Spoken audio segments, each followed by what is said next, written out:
You are talking about anarchy. Yes. As if we don't have a state. Eliyo BC, Eliyo RDC, Eliyo local police commander. Yes. So the whole system is rotten. Kakati if the whole system is rotten, then let us resort to mob justice. Nkubuulira nti that person kubanga bamafia bwe bakola nabagamba nti President Museveni ne bwanalwana olutalo olufaanana lutya. The problem is not Buganda Land Board. It is not. Yes. The problem is the judiciary. Because in this book of mine, when the judge becomes a thief, who is selling Uganda? Where is that man? Ali mu Buganda. Yes, ali Mumpiji. Nkugamba nti mu Buganda temwali badde mwasobola kutunda abantu. Why? Because land was distributed. Oyo ali ku kibanja. Yes. Ekitegeeza ekibanja nannyini ttaka yamutunze. Musajja agamba badde myaka 5 mulamba. Bakuliddawo. Kakati omusenze talina status. Kyova olaba nabagamba nti pulezidenti wa Uganda akyasinza okukolera abantu bamuyita Governor Crawford. President wa Uganda? Yes. Akyasinza okukolera abantu? Governor Crawford. Governor Crawford in 1928, after realizing that Pamba production had increased in Busoga, instituted a commission of inquiry. Nabuuza Pamba abeera atya Busoga nga alinnye nga mu Buganda takoze eki abudde. The committee revealed the investigations that Buganda has stopped growing cotton because of the Mvujo and Busulu. When one produced 10 bags of cotton, nga nannyini ttaka ku 10 atwala kezi. Omusenze n'agaana okulima. Governor Crawford came out with 4 directives. 1, he fixed Busulu and Mvujo at only 8 shillings. 8 shillings. Irrespective of the size of the chibanja. The second directive was that nobody could evict a tenant from his kibanja without the consent of the governor. There was peace prevailed in Uganda, and as a result, cotton production increased tenfold. Tebangayo president wa Uganda yali akikonna bafigitinga bufigitinga on land. They are figiting on land. Why? Nti land lords baina kubeera batya. Anti ba land lords ye kanisa, ye kereziya, ye kakungulu. These are formidable forces. Baloya ne emisango gye basinga okufuna bagijjawa. Emisango bisinga okuba ssente. Kyova olaba nti emisango girwawo nnyo. Why? Emisango girwawo kubanga gwe bakuexhausting. Kakati basala omusango nga gwe toliiwo. Nze nzikiriza mu mob justice. Gyange wange kuba omutayimbwa muto. Nkuyingiza ettuleera. Asomesa ne baloya ate nokkiza mu mob justice. Yes, believe in mob justice. Yes, sikiriza mateeka. Mateeka tegakola. Kubanga kakati oyo ku kyalo taliiko. Musajja bamutemye. Kati yakola ekintu akijambiya. Yefu Museveni today says nti abantu abali mu makomera bonna nga waliwo komiti gye tutaddewo. Most of the people who are languishing in the prison, these are bibanja holders. True. Museveni yakawo bibanja association nabo ne babba. Nabo ne babba bavuga mu. Ebisere bisinga omuntu abeera nga bagala omujja kutoka. Nga ne musako gusango ne bamusiba n'agende eruzira. Do you know? Agenda okudda ekitonja bakitunze. Do you know why I believe I believe in mob justice? I wrote a book. I wrote a book myself. Nti the mob justice.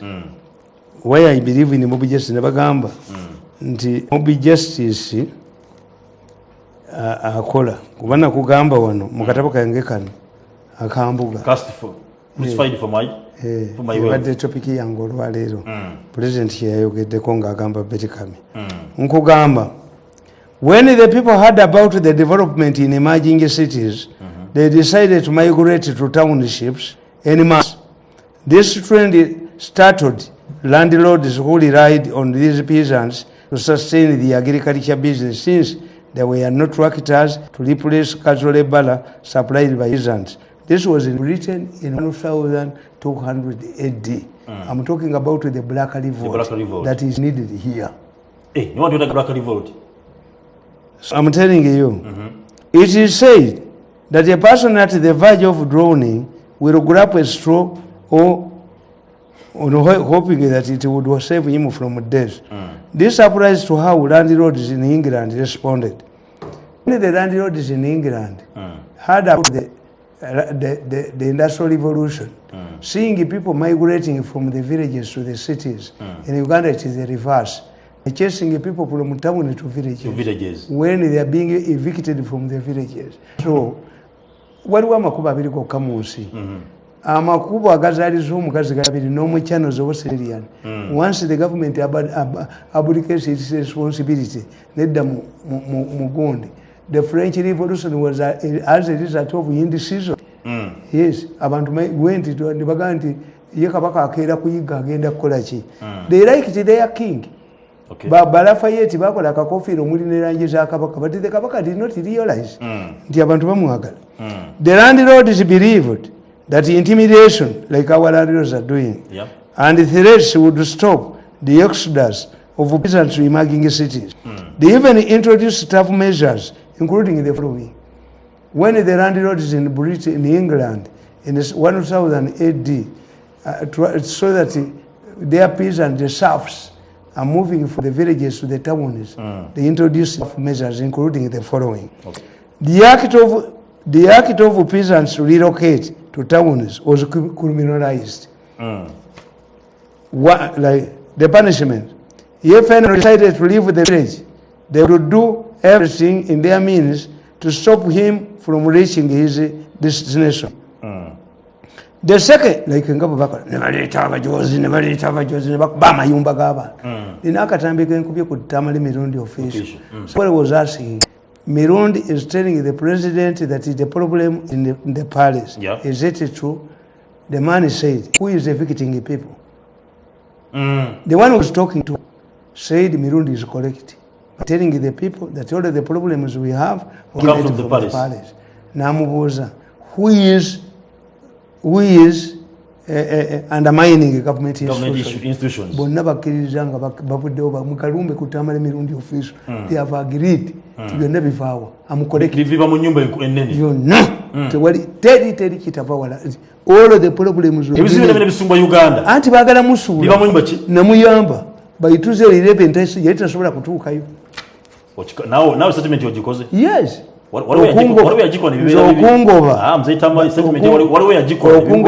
Okungoba baali bategedde. Anze I'm not demanding anything.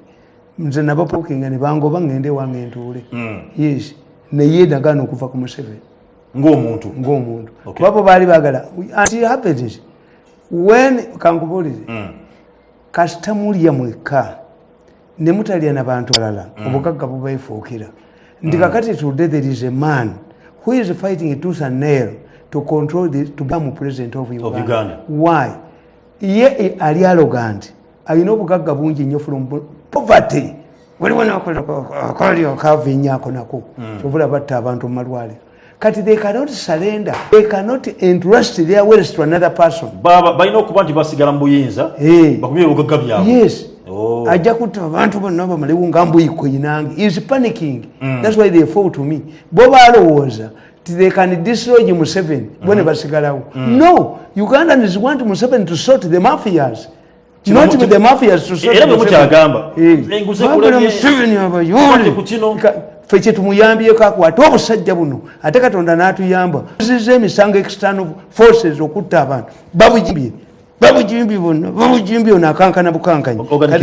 Nkugamba nti if anyone decided to leave the village, they would do everything in their means to stop him from reaching his destination. Number 2, the first-time offender would have his hand amputated to serve as a living example to those intending to free. Bamutemangako omukono. Okusooka bakutemako omukono okusooka, ogwokubiri bakutemako ogwokubiri, ogwokusatu ne bakutta. The second time offender would have his second hand cut off. The third time offender would be sentenced to death. Yes. Like all unplanned and ill-thought policies, these have measures sparked massive rebellions across England. Peasants staged what came to be known as the Black Revolt, in which many landlords were killed. Later, a peaceful agreement was reached by both parties as follows. Abasajja bakwatalipo, abasenze bakwatalipo, cyane ne badukira ku bulange ku masengere, abaka kungulu batumye ne bakoba balandlord mu England. The landlords agreed as follows. Landlords agreed to sell the land to peasants who could afford to buy. Museveni put up a fund to help peasants to buy themselves. It is working in Uganda, they refused. Parts.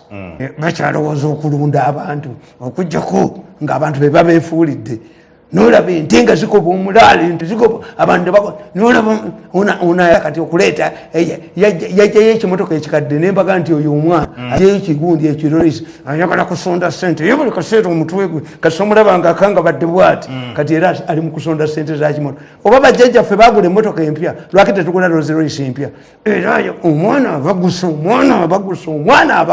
bannange kati alla yakola omwana oyo oba yamukola mu bbumba ki oba muntu kye yali omubbi ennyo katonda gwe yakolamu ebbumba ly'omulenzi oyo kakati nkugamba that those who wish to migrate to the cities were free to go. Nka omusenze yamala kwerwana have not come across where land has been.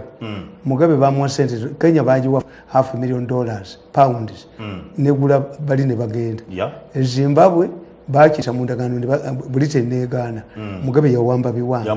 Failure to manage the farms is another issue. But Mugabe was right. These people, their land had been taken. In South Africa, balinga Uganda. Malema ababuuza ti why? If there is no willing buyer, what will a willing? If there is no willing seller, it should be in the law that the president has provided a fund to buy ourselves. Okay. Yes, these people must be forced. If you don't want to sell your land as a landlord, don't evict them. Go for the prestige, runda bandu. The law would be clear. The law would be clear. If you don't want to buy, to be bought, the government is compensating. Ana area jobs abazungu baleta. Echapa chetaka katonda bwe yayawula olukalu n'ennyanja echapa n'ekikwasani tewali. And I'm not speaking because I'm not a landlord.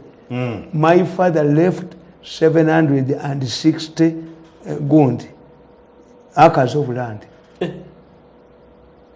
I have tenants. Yes. Kuliko abantu zikitangi ettaka lyandekera liranye n'ettani y'ekaliisiro. Nga obagoba wabiwaffe batemu abiwaffe bakuloga bakuba nange mbawagira bakube bano tuka katonda bwe yakola olukalu n'ennyanja n'ayagula olukalu. So bino obyogera with experience obyogera kubanga naye mwenyini olina ante nkugambye nabeera ne president emyaka 10 I sympathize with him. What solution hasn't this man provided? N'ateekawo woofiisi eyalandi kuba abantu bamwambusinga mu kkubo nti batugoba mu ttaka. Yes. It is risky for president in this terrorism era. Omuntu ayinza okwefuula Museveni nayimirira n'ateekawo gundi land office mu State House n'ateekawo balooya be ne bigaana n'ateekawo gundi bibanja association bensobi gye baakola baddira ate yalimu ow'amagezi gundi ani ne bamutamu ku bwambasada yasoka kubeera gundi deputy principal private secretary ne balwana na ake nga bonna baagala okulinnya ennyonyi bonna baali bavudde mu background kumpi yemu nabalabanga ku nnyonyi nga balwana kakati ate oyo nyago Museveni okumufuula minisita wa landis ate yamutwala mu diplomacy bano be bamugjawo nze saaligenzeeyo n'ateekawo fund ne bagaana force them. You have an if you still believe nti gwe oyagala okubeera n'abasenze then ennusu 8 bwe kitaba kyekyo abasenze beerwaneko but yeah ate banteberwana konkugambye tibakwatalipo boko nega abasenze ne bakizikanya. One, landlords agreed to sell the land to peasants who could afford to buy. We have that fund. I attended the meeting during the Commonwealth Conference. I attended the meeting where the president met Gordon Brown. And the humble Museveni told Gordon Brown, I have a problem of lands. You created the surface in Uganda. I don't have money to solve this problem. Gordon Brown told the president, we cannot give you money to do this because we created that problem in many countries. But you can use some part of our bilateral contribution to do this. And what you don't know, but now instead of compensating your sense equity with a police or nedda muzeeyi atukkirize atukkirize tuwekole omulimu tukube poliisi tukubalamuzi tukubani adduke ate muzeeyi asala abantu bago bamuttaka yetagenda kuziika waabwe nenkugamba nti those that remained behind would observe Sunday service and observe it as a public holiday. Abasenze bakkiriza ne balandlord olwe Sunday tetukola. Landlords further agreed that if a peasant dies, his family and friends would be given a day off to mourn the deceased. Nga tebakola nga kivudde mu black vote boke evuza amacumu gafuddeyo lipos budde baba batutte ku kanisa baba batutte ku waka kungulu bafunduka baba batadde ku masengere bagenda bawandula malusu ensega tutule guva mu ngabo abaganda gagamba a friendship emerges after the fight. Okay. The conditions as highlighted in the agreement above opened doors for peasants to have villages in large number, to leave villages in large numbers and go to urban centers. As a result, two factors emerged. Ngimboki zokuvuga abami bakabaka Buganda Land Board eri ku masengere bana abatunde eri ekkanisa babakubye baddukira mu church abaka kungulu baddukira mu miziti buli ayina ettaka yenda bamukuba kumuddusa ajooga abantu bakkirizikanya ne batuula. The departure of peasants in large numbers left villages empty and landlords resorted to rearing sheep. This period is referred to as the fencing period in the English history. As people left villages, the landlords fenced off the land and ventured into wool production.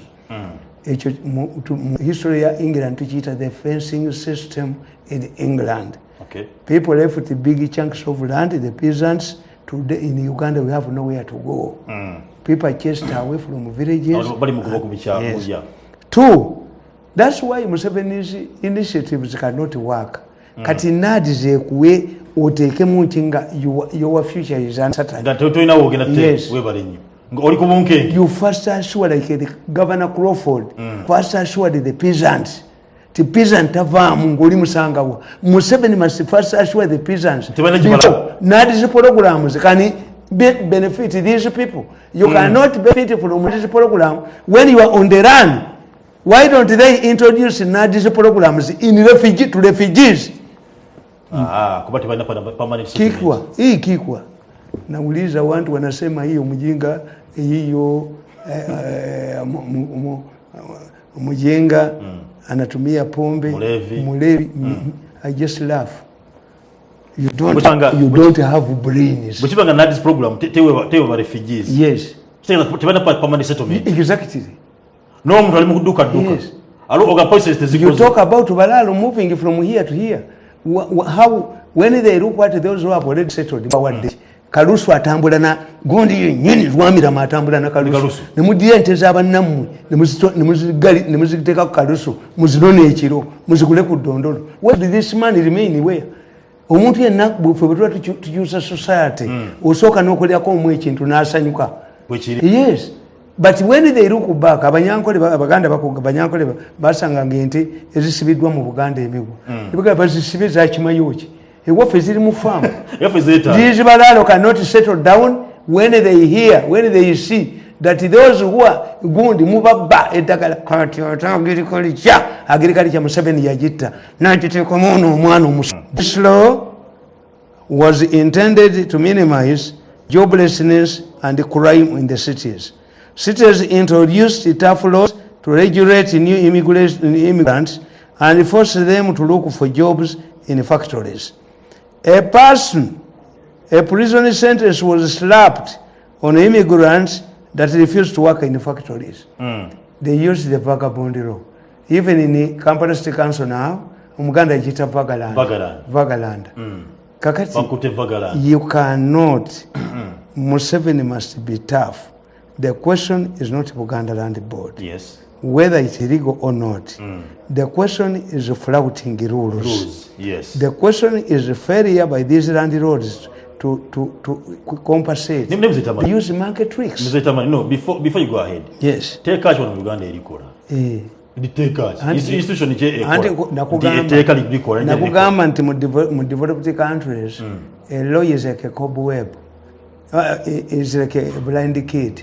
It doesn't know, you see. Parents. But in Uganda and Africa, a law is like a cobweb. It only touches small insects. Naye bajja bakwata kuba abagoba abantu mu ttaka bamanyi omukazi agoba abantu mu ttaka bamumanyi tulina bajja mujimba ekyennyanja kiriva mu nnyanja nze abantu bano kyemba tunuuliramu. Are you more powerful than the Nubians? Ani yalaba ku bajaasi b'oboti nti mmwe bulezi mmwe ndi mwe mujja kutigomya ensi. Is there rise and rise and rise? No. There must be rise and fall. Yes, definitely. Bajja kubajimba unakankana kati. I'm the custodian of wealth. Bwe alina okuba n'obugagga wabujjawo.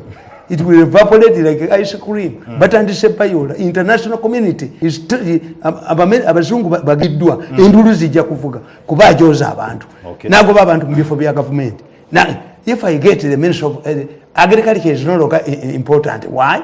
Because it's Saleh took it over. I must get the principal private secretary. I must get the minister of health. I must get the minister of security. I must get the minister. Who are you? Are you leading your farm? Younger man. Nze mbatunuulira abo ne mbasekerera tujja kubala bakongo badduka nze nkubuulira kakati ekyo that's the issue nti mmwe you don't know what is happening. The issue is Buganda Land Board. The issue is not the law. The law is adequate. But you have 3 factors. In fact, I wrote it in this book because I've been looking for it. When the judge becomes a thief. Nti your problem, si gundi, si bibimugire, si Buganda Land Board. No, the question is that the law, these people are using market tricks. They don't want to pay the tenants. They don't want to pay. In fact, when they hear Museveni directing his attention to Buganda Land Board, they laugh. A notorious woman. There is a notorious woman who is worse than Buganda Land Board. A notorious who is not far away from the president is worse than Buganda Land Board. Anti bebalagira police. Buli DPC buli RDC we baba mulonda assignment ye kubabbira ttaka. Olaba babba eryange neyenze ekikyala RDC ekyabba ettaka lyange kiri kasese. Kino ngenda ditwala. Oyo muntu koyeza kubba ettaka lyange gwataasoma. Nti oyo simanyi kapiteni yani. Kiri kasese era nja ditwala. Bajja kufa bagwewe era nditwala. Tasobola oyo tetuzanya ffenda mupiira. Nkubuulire. Kimanyi nti omusango gwa Mumbejja Bwanga gwagobeddwa. Byabadde mu kooti omulamuzi yagambye ngalo tebiriiyo. Nakalema werupe. Era ng'essaawa zonna genda batuleetera. Nkubuulire. Butuufu nga bwe yakoleddwa ajja kuba tugibusaako olage omulamuzi. Nakalema era asinzidde okujja kati omusango gwe tusigazizza guli gumu gwokka. Guno gwa Hamu. Nti Hamu baagala sente yakola auditing nga bamubba.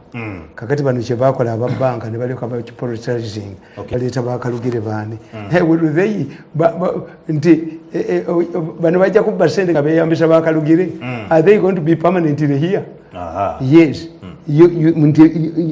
Any judge kakati ono omulamuzi yasala keesi entuufu nabaga sente z'omwana mwazibba mumusasule sente ze ne baleeta kalugire n'ekiwanuka akanga abantu okanga abantu gwe bano oligenda okutegeera ku makya kuvumbagirire wano nga jajjaawo you see kati kankubulira singa oyo omwana baali baagala yavuwale batwale ekisaawe kye you have got opportunity somebody to bank in your bank ate omubbe omulamuzi yenna ow'amagezi yaligambye let us have an independent audit company mugende mu auditing mukompeyalinga ebibye n'ebyamu simanya ayina license kiwanuka nakuba amasimu kiwanuka jajjawo basala musale ate kyajjawo yaliwo express ate nawe oliwo express akalombolombo tekafiira mugundi you've got somebody owamwe a businessman a young man who would be investing money elsewhere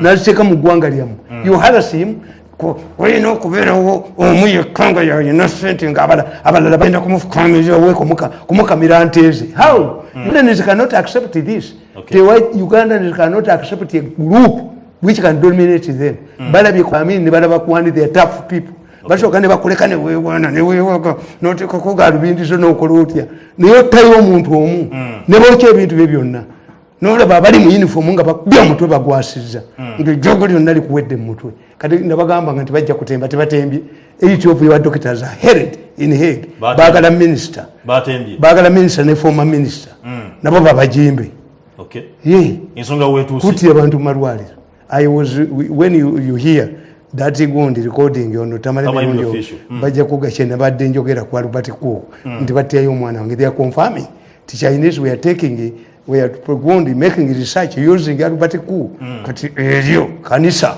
bakera kumacha kwambala magandula you are finished institutions are finished ne mzee Tamale ukibanga abantu bava mu manga gabagenjawulo banga bazijja bajimusia tuganinga tebasola kubandi anti they are protected walo polisi omugulu omogezi wa CID yabudde laganti walo kwesi je baliko nga China bakwatiddwa mu kitundu ekyenjawulo ngera bakodda namasimu gaina lines ze Uganda akasuka mu 10 nenga ma lines zili manyage Uganda let me tell you when the Chinese akachiko ka parliament bwekali kagenda baba tegeera nti abachina bali balina passport zafu what happened in the immigration department bagova omunyampi ogundi oli yali muganda wa masiku nga yali mugagga musibu buli kimu kyonna ebyo n'abantu babidocumentinze babakola ku black book babitegedde babimanyi change will come is inevitable olaba badduka olaba abajoze ensi bwe badduka omanyi tukiyita primitive gundi bwe nali kino kyembadde njagala okwogerako ogundi nti president yayogedde nange sasose nadde sasose mutegeera kukiriwa ku gundi ku kyagambye Betekame ensonga njatugite ku Tuesday kyagambye Betekame nti Betekame yalowooza you cannot say for instance me nali nfuna emitwalo 6 omwezi kakati nengende waigigi nemubuulira emmotoka zange zenina nze sirimba nemubuulira property zange ati you ask me nkuga sente nazironda don't ask me where I got the money. You ask me obanga mbadde nina sente za government zenkozesa. Don't ask me about my salary. You ask me because emirimu gyo tebagitegeera. Twagala lifestyle audit. No. Engeri gy'oyisamu obulamu bwo. It cannot happen. Anti kyenkubuulira. It cannot happen. Why? Trump yali musajja mugagga. Wabuli mukozi wa government. No. Ekyo si bwe kiri. If I have my own shrine nga nina essabo lyange ndi wa shiriki. Gwe kyokola kiri kimu. The question is naleseewo 13,000 ewaka nensanga mukazi wange aguze ennyama 13,000 sobola okugula ennyama kakati you must understand nti oyina akuyambako bw'aba takola bw'aba mukazi ng'atuula waka kitegeeza ayenda you must ask her I left here 10,000 zinagulaka mukene naki abufawundi ng'okola ki ofumbye ennyama yavuddewa yes mu economist bwe twalikola gundi political economy tuyina kye tuyita social capital nti nyinza okukeera ewaka kati nganze yinzokere wakanga sasule na 10 ngendo kera ku simu ngari wawereze milioni kulika wawereze milioni 2 kulika bulide program yange nasima nagamba yes and that was quarrel with my wife omukazi wange ambuze nodiro musajja anywedde walaje wa siringi 5 nomubuza nti tewali nga sente tewali za mmere ngotamidde walaje wa 5 agule mmere kakati betika that's what the president I rate rant na kitunudde Museveni kyagamba kituufu nnyo. You cannot look for my lifestyle. I was working in a state house in Amfune mitwalo nkago omwezi but I'm a rich man. True. Kakati kitegeeza nze bwe batambulanga ebweru nga nze sente zange zonna baatuukako ne sente ozigabira ku airport nti abamu babula ne batagenda ezange nazirekangawo nagulanga sente kuno netambulira nazo. I have friends not to be rich but people like me. I have friends, I have chi. When I took it to state house nasanga bayine motoka echi nga onapito mwatambulira tuyino gisharinga tuyino kola chi emotoka eri wechi state house. We go to state house ojana a lot of expectations oba nebisubizo bingi nnyo. Naye I was walking on foot mu kibuga natambulanga nenva mu office yange sajireka awo nengenda mu state house nga ntambuza bigere. A man stopped. Naga, why are you walking on what? What tambuza bigere? Nti emotoka gisharinga nantwala nanga ndi cruise empya nantera ko ne card na jimbo naga dekera kutambuza bigere. Yes, you cannot move on foot. Kati ngojira was a lifestyle ekola chi tujagazi yako lifestyle tekola no kakati kwetugeze if the judge yako to the salary you get here you look smart, yes. You a smart man, uyambala bulungi okuba obusatibu maybe oba mukazi wera oba mukazi wo oba wagenda okujja ngo yina sente zo. So I agreed with the president nti bano abayiso kwe babbira ko bagayagala ngo okubbira bambuga ba brain white where here patrol pata percent ozije era nabagamba wano mukatabo kange kano nabagamba abo bagunde nabagamba nti bazitanga data money. There is no data money. Data money. A country to develop, you must get bilateral bond. Kuloni wewola. Kola chi. Ne collection mu gwanga. Is it enough to develop your country? No. Nakugamba. Is it data money? Ezo mukwate zaba brain white, ezaba semuanga, mukwate mbuga mutunde ebibi. Ngo naye bukedde era akapapula ka bukedde n'eki company kiri mengo echono ayagala kubba abantu ku kiro 0 ise ekikala. Why should lwaki tudira olugole tuli kubemu ebiraka nga tuyina ezigule. Gasobola okulupya. Naye omwana tawumula bane Katonda yakola omwana oyo. Omwana tawumula era bwe yakisobererayo namumanyirawo ti ayagala kufererawo baganda. Omwana atawumulako naye mulirezi gwe lwaki towumulako banna bane okuze mu myaka muganda naye era n'ekyo kitambuze mu bantu ng'ogenda obabba loseresi yakasaba sajja oba abaganda abaluli abaali balima emmwanyi baagula empya naye mmwe bwe baddiza ebintu byonna ettaka ne mulitunda era n'ekyo omulangiro wasajja kyebambyeko bwe bakola wasajja swalako bane muswaleku wasajja ne mayiga muswaleku ku luno kabaka akyekanikire era kati bagenda wa Museveni akikanike kale omwana avuddeyo bannange omwana atabuse omwana erazze akomyewo erazze sebu era atunde kirisi mu bantu.